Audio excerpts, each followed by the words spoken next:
I was really impressed as I read through this book, the scope of it, the amount of time you put into it, the detail, the personal stories. Was there any one thing in particular that prompted you to work on this? I mean, it came out of a previous book that I wrote, How Children Succeed, that came out in 2012. And there was one chapter in that book about higher education and found it fascinating. But when I got to the end of that, felt like I had just sort of scratched the surface and there was a lot more that I had to understand.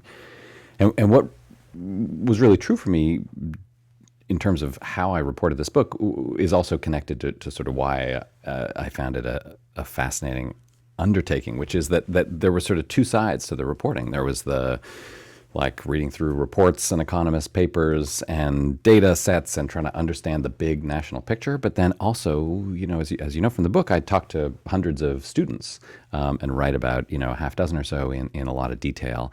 And so that experience of actually, once I understood the basic contours of the national system, being able to talk to individual young people and hear from them what it was like to try to negotiate through this system, that was what made me stick with it, I think.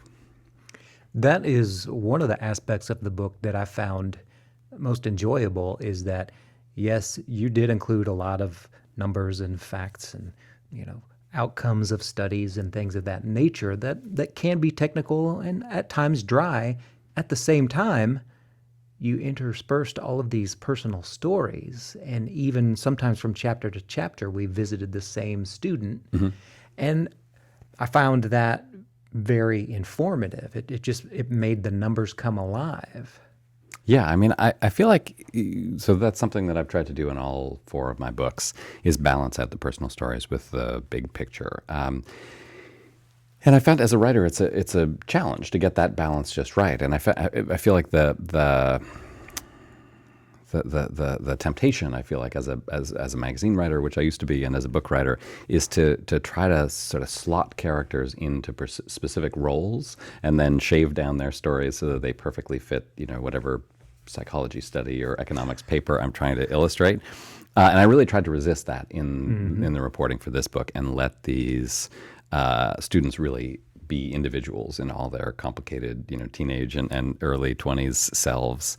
And so that kind of made it harder because the connections were not always so clear, but it felt really important. And the thing that really struck me is how, so I was talking to people mostly at the end of high school and the beginning of college. So their experiences were all different and strange and fascinating. But then I also kept having the experience that maybe you'll recognize from reading the book of talking to adults, right? Like there's a 60-year-old head of admissions. There's a tutor in his 40s, an SAT tutor in his 40s. There are different administrators and educators, math teacher in his 70s. Right. And then when I would talk to them about the work they were doing, the conversation would sort of come around to their own college days.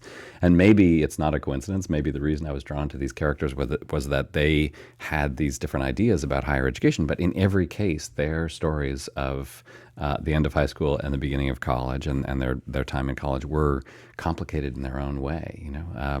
So trying to capture all of those stories felt important to me just as the journalist, but it also felt like as a writer, it would give this additional sort of texture and complication to what can often be very sort of hard, clear, black and white data.